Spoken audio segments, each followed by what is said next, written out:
I've come for a walk in the beautiful Encliffe Park in Sheffield, and I want to talk to you about what it is to become a disciple of Jesus. Believe me, I'm not claiming to be an expert, but I'd like to share some of my reflections with you. Jesus' first words to his disciples were profound, and we need to look no further than the first words to understand what Jesus was trying to do with his disciples. His first words were this: "Come and follow me, and I will make you fishers of men." Jesus' goal for his disciples was not only that they would know him and be in a relationship with him, but that they would also bring other people into relationship with him too. It's interesting how he chose to share that goal right at the start of his walk and ministry with them. I'm currently on a walk in the park. I'm heading for home, and because I know where I'm heading, I can plan my route and walk in the right direction to get home.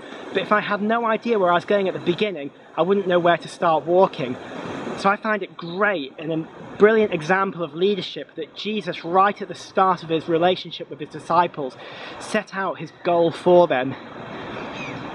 There's an interesting correlation, because if we look at Jesus' last words to his disciples, there's a common theme.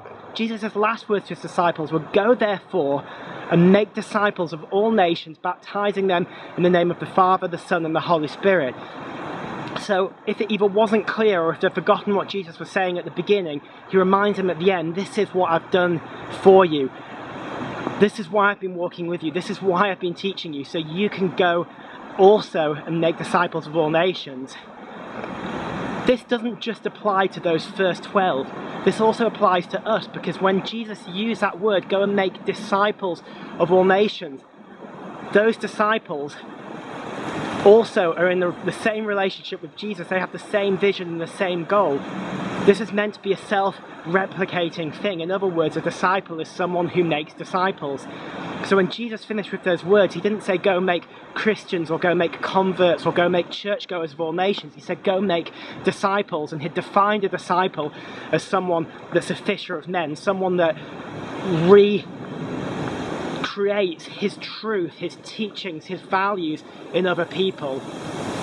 So my challenge for you today is what can you do to make disciples of all nations? What are you doing in your life to be a disciple and therefore make disciples of other people?